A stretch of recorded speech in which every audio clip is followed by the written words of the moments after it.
Welcome to Cybersecurity Awareness TV, episode 390, recorded April 2nd, 2022.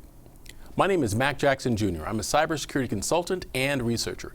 If this is the first time that you've seen us on our show, we discuss cybersecurity tips, techniques that can help you protect yourself from the fastest growing crimes of the 21st century. And those are cyber crimes, folks, from scammers and hackers. I would like to thank all of our viewers who have been a part of our show and listening to us here on WWDB TV on the Roku network. We're here available for you with cybersecurity awareness news that you can use from around the world. You can find information about my company and this show by going to my website, and that's at Mac Jackson Jr. That's MacJacksonJR.com, MacJacksonJR.com. And my company is Vanderson Cyber Group. That's Vanderson Cyber Group. Remember, folks, see us on social media. Remember to share, like, and subscribe to all social media channels and platforms. And again, we're on the Roku network under the WWDB TV network. You can also support us by going to our Patreon channel, folks, at patreon.com/MacJacksonJr. to support us in our research here on cybersecurity awareness. In today's show, folks, segment 1, we're going to talk about your privacy. And folks, this is huge. This is about your information that is on the internet, that you're being tracked by marketeers that are legitimate, but it's also, folks, a lot of databases and servers out there that are being hacked. So what can you do about it? We're going to talk about that. And in our second episode, second segment, that is, we're talking about scammers, folks. There are tons of scammers out there, especially scammers now dealing in cryptocurrency. And there's a cryptocurrency fraudulent rings that are going on out there that are scamming people. We have a very, very sensitive story to share with you about that.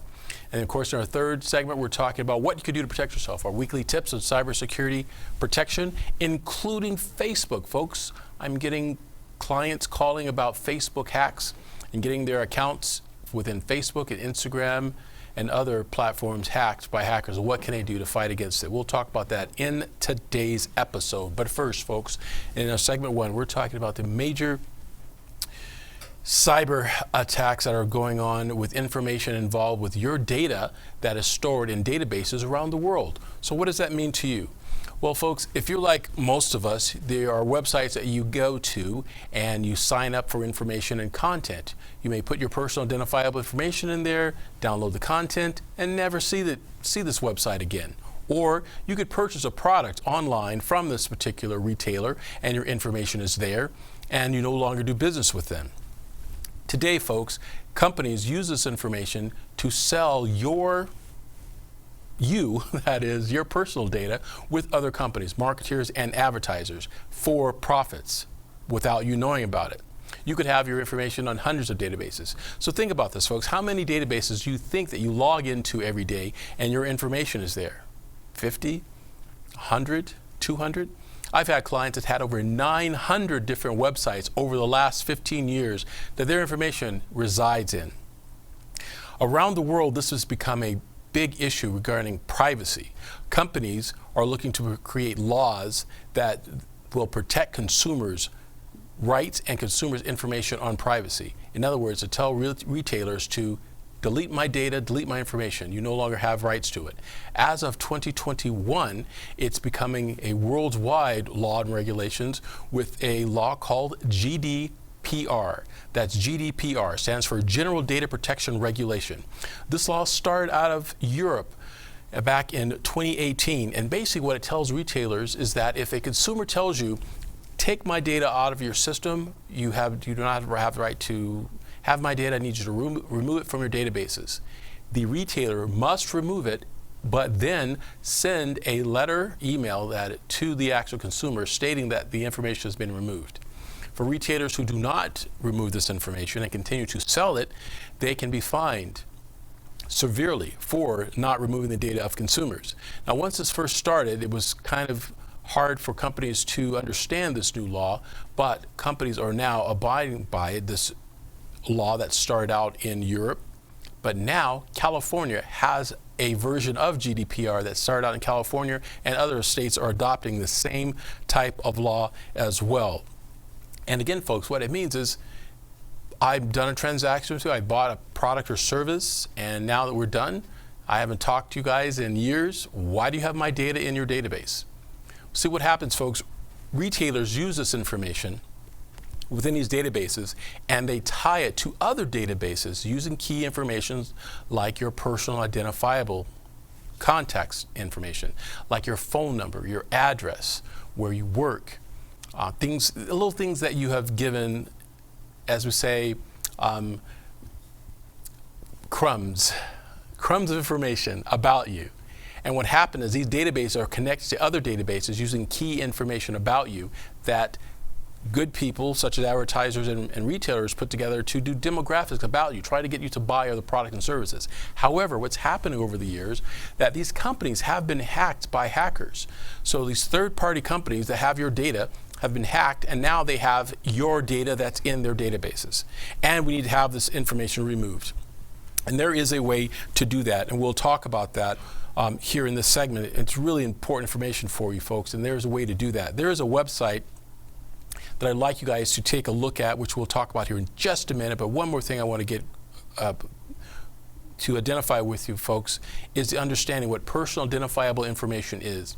And that's information like your address, your phone number, what you've purchased, social security number, your credit card number. All of this is information that marketeers, which are legitimate again and legal, want to know about you. But again, if that marketeer gets hacked by another bad group, now your data is being sent and sold in the dark net that way. We need to be able to protect this. There is a company online that offers a way that you can protect your data. So what I have for you today, folks, is a website that you can go to, and once you sign up for it, it's free. And we pause and we say it again. It is free. Yes, it is free, folks. It is free to you. What you do is you sign up on this website, and you present your email address, and it will tell you all of the websites that you have your information involved in. And it's really amazing. I've talked to clients over the last week on this, and I'm getting customers telling me that they're in 500 to one of them has 1,000 different websites. It's going to take them a while to let all these websites know, get my information off of there, delete it. What happens is once you tell them that, and they're sent this letter telling them to delete your information from their servers, they then must respond back to you within like 30 days or so with an email stating that they've removed your information from their databases. I have used it with 20 to 30 different databases this week, and it's amazing. There's stuff there from back in the early 2000s that would have no contact with this company anymore or want to do any more business with this company, but they have my information. Why is that? It's not needed. So for those of you out there, folks, that I have heard over the years that have stated that my information is in the internet and there's nothing we can do about it, our privacy is there and blah, blah, blah, and who cares? You should care. It's your data, it's your personal information, and we need to fight back. And programs like this and laws that are enacted around the world give us that right to fight back. Take a look at this video I have for you from the company called saymine.com. It's saymine.com. And you'll see how it works. It's a short video from a YouTuber that did a video of it, and I wanted to show you guys how it works, and then we'll continue this right after this video. Check it out. Hi guys, if you watched my previous video on Firefox Monitor, I mentioned a way to take action if your information has been leaked by a company. We're all guilty of opening accounts and forgetting about them, or think we've closed them. This website on screen finds all those accounts for you, and a couple of clicks tells those companies to close down your account and erase all data about you. This will reduce what's called your digital footprint on the internet to make it harder for hackers to find you. Let's jump in and I'll show you how to use it. By the way, best of all, it's free. Okay, first things first, open your browser, your favorite browser, and then just go to the address bar at the top and then type in saymine.com. I'll put the link in the description below for you and make it a bit easier. And you should come to this page with the ostriches on it.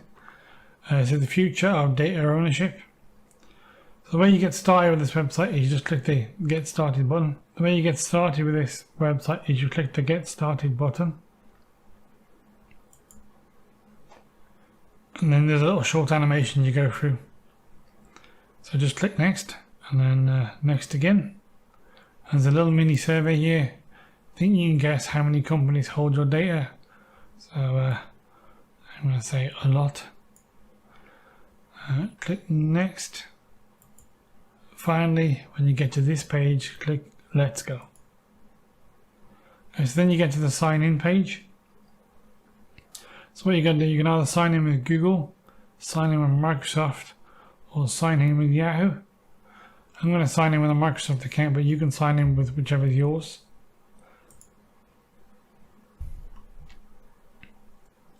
This will bring you to your dashboard. Once you're on your dashboard, it gives you kind of an overview like this. I've already started this process. I was playing with it before the video just to get an idea. So you get the overview of the ones that need your attention. 23 companies that hold your data. Yours might be more than this or less. Depends on how long you've had your email account. Your data ownership gives you kind of percentage and your activity in the last 7 days. You can change this drop down box as well. So the last 60 days. This is a fairly new account. So what you need to do is go across to My Footprint, and this shows you all the different companies that have information on you. And say you didn't want one of these to have that particular information, all you've got to do is click on Reclaim, and what it'll show you is actually your risk of being breached. So this one's in the yellow, some of them are in the green. It's up to you if you want to reclaim those. I tend to do the ones in the yellow and the red. So then you click Reclaim, and what that does, it automatically sends them an email requesting your information be removed from their service. You should get an email in 2 to 3 days later to the email address you signed in with. So the other one you can go to after this, once you've done all these reclaims and you've been through every single one, you go down to My Reclaims here. And down here we've got all the different ones that I've asked to reclaim. There's quite a few different ones. I decided to clean up my own digital footprint. It's just literally by clicking the reclaim button on the previous page. And that's pretty much all there is to it. You will get responses for them.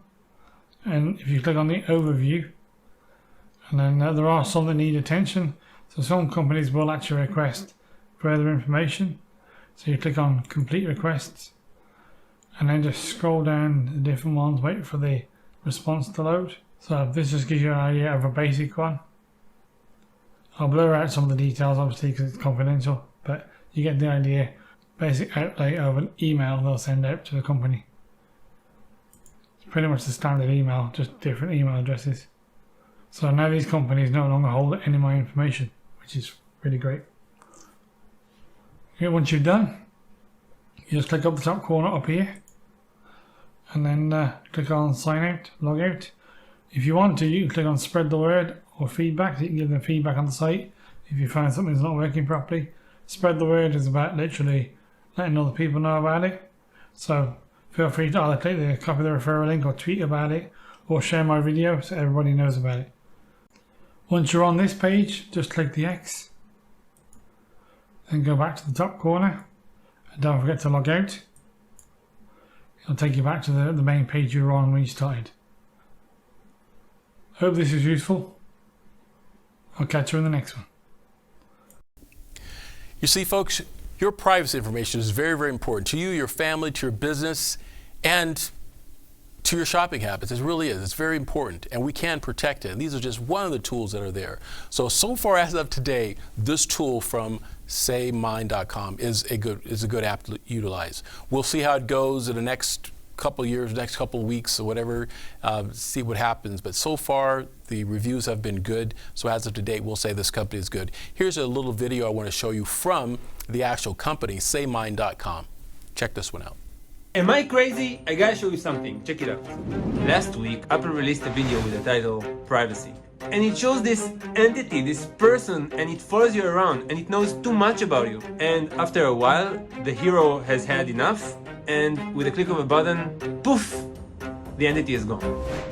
Cool, but here's the thing. About 6 months ago, we worked really hard to produce a top-notch, high production value video about the future of data ownership. And it was exactly the same thing! Seriously, it's unbelievable! Take a look. Our video was about a company that follows you around, it knows too much about you, then with a click of a button, poof, it's gone. Now, I'm not saying they stole our video concept. Of course not. Even if they did, it doesn't matter. But I do want to focus on a brief moment in Apple's video. These are 2 seconds that really bother me. Here it is. Well, that's not true. You see, even after that scene, even after that click of a button, these services are still there, keeping and using your data. True, they will no longer collect any new data of yours in the future. But what about all the data that it took in the past? It stays on their servers. Now, don't get me wrong, Apple is moving in a great direction. Yes, they help users to manage their permissions, but what about all the data we left behind? And here is the key insight I want you to take from this video. I'll make it quick. Today, in 2021, it's actually possible to ask companies to delete your data from their servers. GDPR, CCPA, and many more privacy regulations around the world are clearly saying your data is yours. And by reclaiming your data, which you can easily do with mine, you can make this actually happen.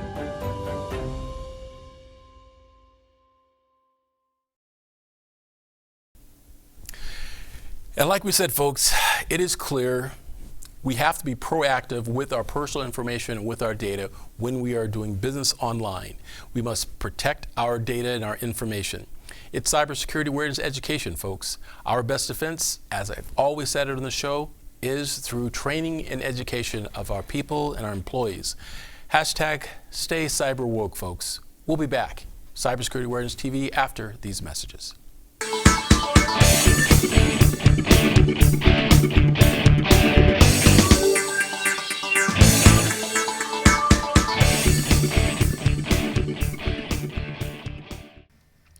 Hello folks, this is Mac Jackson Jr. from Vanderson Cyber Group. The problem with businesses today is that they are affected by cyber attacks from around the world, but companies are not sure of what to do. Normally, they are reactive instead of proactive. But folks, cyber attacks can affect your bottom line, and it will affect you financially, legally, and your business reputation.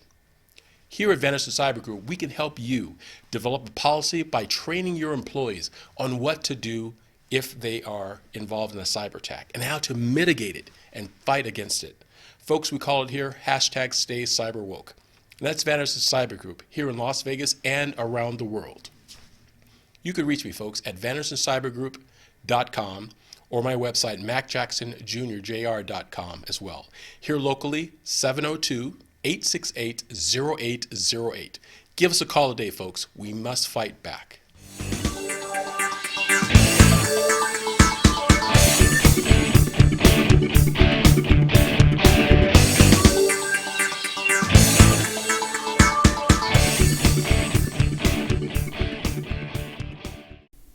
Hey folks, welcome back to Cybersecurity Awareness TV. I'm your host, Mac Jackson Jr.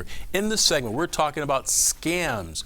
Scams, folks, scams that are reported by the FBI and by the Federal Trade Commission, FTC, that you should be aware of. One of the biggest scams that are going on right now is this whole new rise in cryptocurrency. Yes, that's right, folks, cryptocurrency. You've heard of Bitcoin and Ethereum, all different types of cryptocurrency. People are buying and selling and trying to get on a bandwagon to make money.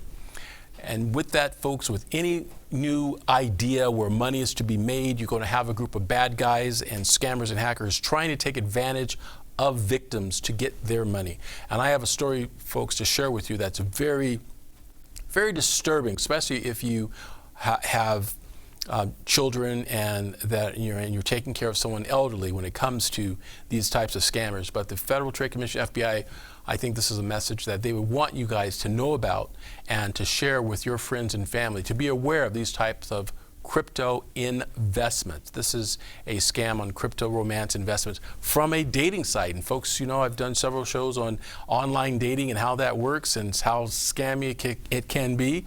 Here's one you should see from CBS Morning News. Check this out. A new twist in a story we've been closely following here on CBS Mornings, a surge in so-called romance scams. According to the FBI, there's a major new category of these scams, crypto dating scams, where fraudsters convince people to put their money into fake cryptocurrency investments. The analytics firm Chain Analysis says more than $7.7 billion was stolen in cryptocurrency fraud worldwide in 2021. Our consumer investigative correspondent Anna Werner shows us just how devastating those scams can truly be.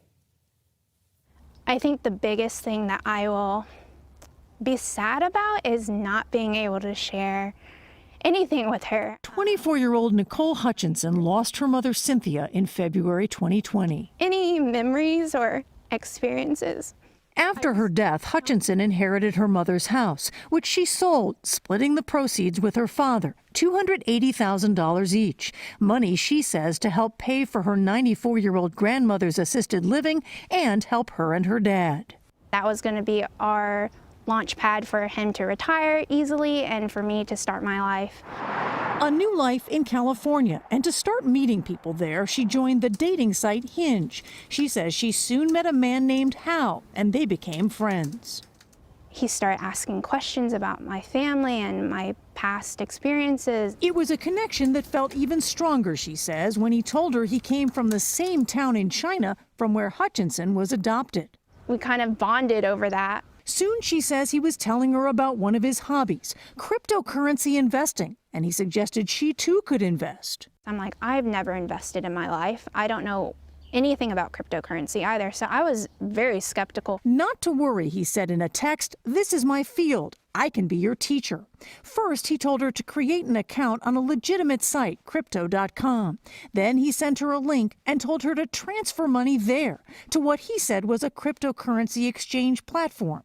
She started small, but says soon she was investing larger amounts, $26,000, $49,000, $73,000. He just kept saying things of like, look at this money that can help support your family. Obviously, that's what I've wanted to do. When her account began showing profits, she suggested to her father that he invest too, so he did. By December, their accounts showed a combined balance of $1.2 million, and Hutchinson decided it was time to cash out. That's when the site told her before she could withdraw her money, she'd have to pay a hefty tax bill of roughly $380,000. That's when I was like, something's not right. It wasn't. The cryptocurrency investments weren't real. All her and her father's funds had gone into the scammers' pockets. In all, $390,000 stolen. I messed up my life. I messed up my dad's life. She told me that it was all a scam. Hutchinson's father, Melvin. And all I could do was just hug her and tell her, it's okay. It's okay. And it was hard. It was hard because we lost everything. They're not alone. A new report finds just in 2021, cryptocurrency scam victims lost more than $7.7 billion. Anybody that's really trying hard to get you to invest in cryptocurrencies has a motive. Rich Sanders investigates cryptocurrency scams as co-founder of company Cyberblade. We asked him to look at Nicole Hutchinson's transactions to see how she was scammed. This does seem to be what's commonly referred to as a pig butchering scam. That's right. It's called a pig butchering scam, where scammers patiently work their victims before moving in for the kill. The name really comes from the fattening up before the slaughter. In Hutchinson's case, he found her money started in those legitimate cryptocurrency accounts. But the links the crooks told her to transfer the money to were actually digital wallets belonging to the scammers. And his firm traced other money going to those fake addresses too, likely, he says, from other victims. It is easily a 10+ million figure amount. So you're saying conservatively, they've scammed at least $10 million in your estimation? Absolutely. Money, he says, likely went to an organized ring of scammers operating out of Asia who prey on inexperienced victims. I think he really played off that I was naive and not knowing anything about crypto and taking that and running with it. Hutchinson and her father are now living in his RV. I just hope others don't have to fall for it. So if me sharing the story helps that, then I'm so grateful. As for the scammer, her father says, I hope that there is some justice in life and he reaps his. We don't know who the scammer or scammers were, of course, and that legitimate site Crypto.com warns consumers to take steps to try to be sure that any accounts they're moving money into are legitimate. Now, the company says it takes a proactive approach to threats and immediately takes down any wallets online linked to a scam. That dating site Hinge also told us it takes fraud very seriously and has trained content moderators out looking for this sort of stuff. But Nate, it's really consumer beware. You have to be very careful. Anna, I don't know everything about crypto, but I do know that money can disappear and it can be lost forever. Is there a chance for her and her father to get their money back? It's not looking very hopeful for them to get any of that money back. She has reported this to the police. She even hired a private detective to look into it. But what the experts will tell you is that typically once the money is out of your control and into the scammer's control, it's gone. In fact, when we had the experts look at her transactions, they actually looked at associated transactions as well, and they think tied to these scammers, literally they found over $20 million lost. Mind-blowing. Anna, thank you so much. This is a valuable story because crypto is so hot right now, and everybody wants to get involved because they have a fear of missing out. They think, I don't want to be left behind for something that seems so lucrative. But you could see where she would fall for it because you see in your balance, it's growing. So you think, which was a fake account. Which was a fake account. But if you see $1.2 million, you're like, Dad, come on, we got to invest. Crypto feels so technical that you're grateful that this friend, quote unquote, is helping you, guiding you through it and everything. Very clever of the fraudster to say he was from the very same village she's from in China. Playing on those emotions. Playing those games. My only advice say something? Go ahead. Go ahead. I would just say checks and balances. You know, if like you said, if something seems too good to be true, it probably is. But if you have multiple people with multiple levels of expertise checking on your investments, then maybe somebody could say, wait a minute, there's 1, 2, 3, maybe even 4 red flags. Do not do this. I just want to say kudos to Dad, because I don't know many fathers who would respond the way he did to say, look, it's going to be okay, we'll be all right. A lot of people would be very angry at her and be certainly very angry. He responded with a hug. That's an amazing thing. Yes, I know. I think that's And I think situations like this are what GoFundMes are really for. So hopefully people can band together and help them get back on their feet. That was a great story. So folks, what does this mean, this video, to you? If someone that you've either met of online dating or someone you not even from online dating, could be from social media platforms or anywhere, it's trying to get you to invest in a crypto investment, definitely do your due diligence and check it out. It sounds like it's legit, and it could be from somebody that you believe in that may have good intentions. Like in the video you've seen, they may have someone with good intentions to help you out, and it turns out it's not who they say they are. These scammers are always finding ways to steal your money. Right now, think of crypto, folks. It's a value that you cannot see. It's in the internet, and there's still research going upon it. We've seen now that Bitcoin has hit the stratosphere of $41,000 or more per coin. 15 years ago, it didn't even exist. 10 years ago, it was worth about $1. So people are trying to jump on the bandwagon. And scammers see this and they see ways that they can scam your money to get from you to them. So do your due diligence. And again, folks, like we always say on this show, hashtag stay cyberwoke, stay vigilant, and do your research, folks. We'll be back after these messages. Hi, folks. This is Mac Jackson Jr. from Cybersecurity Awareness TV here on the WWDB TV on the Roku network. Streaming live. You can find us there, folks, as well. I want to tell you about how you could support us, how you support our show. It takes a lot of research of what we do to find clips and interviews with legal experts and law enforcement experts on cybersecurity awareness techniques and prevention to protect you and your business from cyber attacks. And one of the best ways, folks, is to join us on our Patreon channel at patreon.com/Mac Jackson Jr. That's patreon.com/Mac Jackson Jr. Folks, hashtag stay cyberwoke. Hi, folks. Welcome back to Cybersecurity Awareness TV.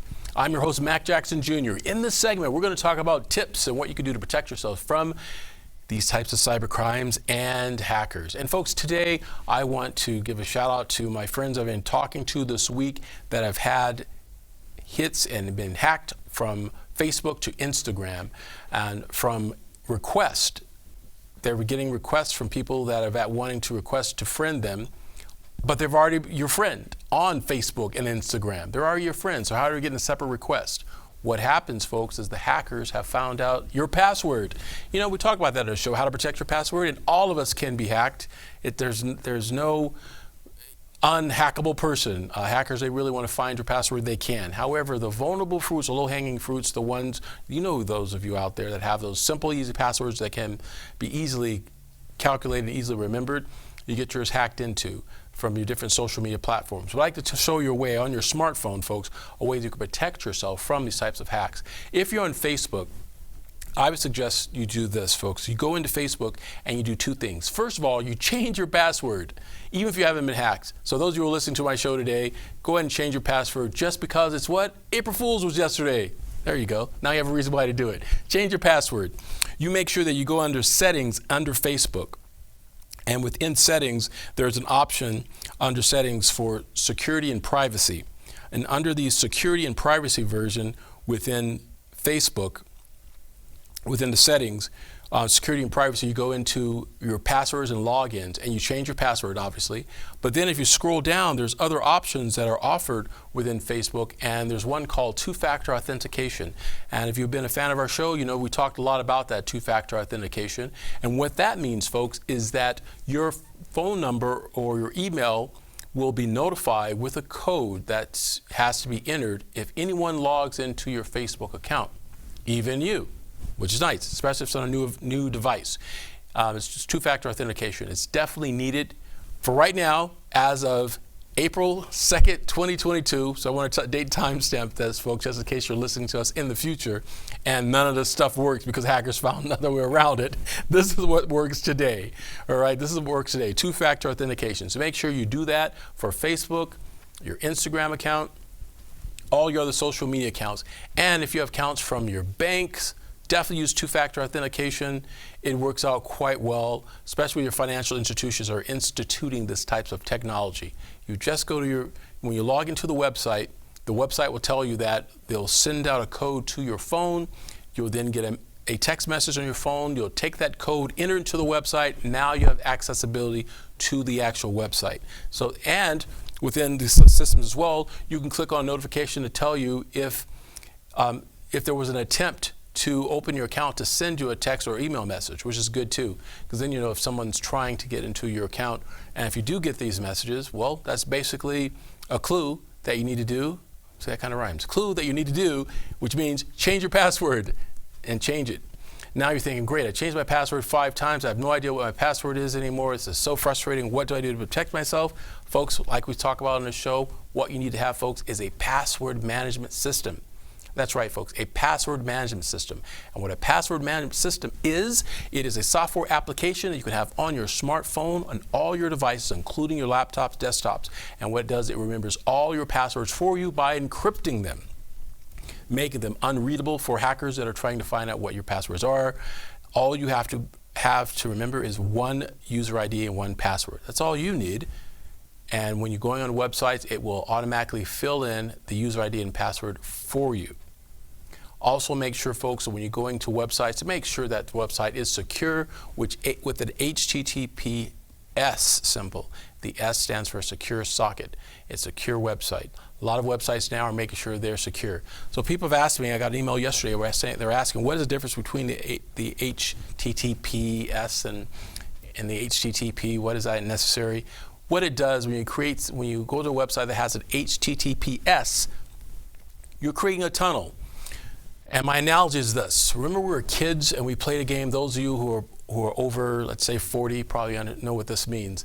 We used to play this game when we were kids that we'd take 2 cans and we put a string between one can and the other. And you can talk between the string, right? That is kind of how HTTP works. What you're doing is you're creating a tunnel between your particular computer and the server you're getting information from. And it's protected that no one can get in the way. Unless that hacker, like my friend did, had a scissors and cut the string as you're talking through it. But most likely that won't happen. But that's how you can, that's my analogy of how HTTPS works. It gives you a tunnel of information on extra data protection and encrypts your data between point A and point B. So those are some protections you could do, folks. Stay vigilant. Make sure that you have your password changed. We also talked about VPNs. And again, I recommend VPNs for now. And again, April 2nd, 2022, VPNs are still important. But as I'm understanding in cybersecurity research, there's talk of VPNs maybe becoming obsolete in the future because companies are creating more of these protected tunnels to protect data from point A to point B. However, having a VPN right now when you're in a coffee shop or a hotel room or you're on a Wi-Fi that you don't know about, it's very good to have because of this, folks. Your site may be protected as you're going from point A to point B. However, your computer system can still be watched. You can still have hackers watch the keystrokes that you enter in particular websites. If they're monitoring your keystrokes and watching what you do online, they can then log back into the website that you just visited. And that website could have been your bank, your financial institution, and then cut a check in some other third party's name and send it wirelessly without beyond to you. Because they had your user ID and password, they could do that. So that's another reason why, folks, that you need to be vigilant and be protective of your data and of your information. Having a VPN will give you the extra layer of service. And of course, folks, antivirus software you must have as well. If you get a chance, take a look at my previous videos on Windows as well, Windows 11, and how you should have that. There's little tricks you should turn off when you set up your Windows account on your computers also, folks. We have lots of information on all of our particular videos to share with you. But do us a favor, make sure you tell someone and share this information. The more of us know, the harder it makes it for hackers, folks. And that's our show for this week. We appreciate you being with us here on Cybersecurity Awareness TV, and you're finding out information that can protect yourself from these particular hackers and cyber criminals that are out there. Remember, folks, you can contact my company, and we can help your organization prepare formal policies and training programs to give your employees what they need, the tools that they need to protect themselves against these types of cyber threats that are going on in the workplace and the hackers that are happening. Until next week, folks, this is Mac Jackson from Cybersecurity Awareness TV. We will see you then. Hashtag stay cyberwoke, folks.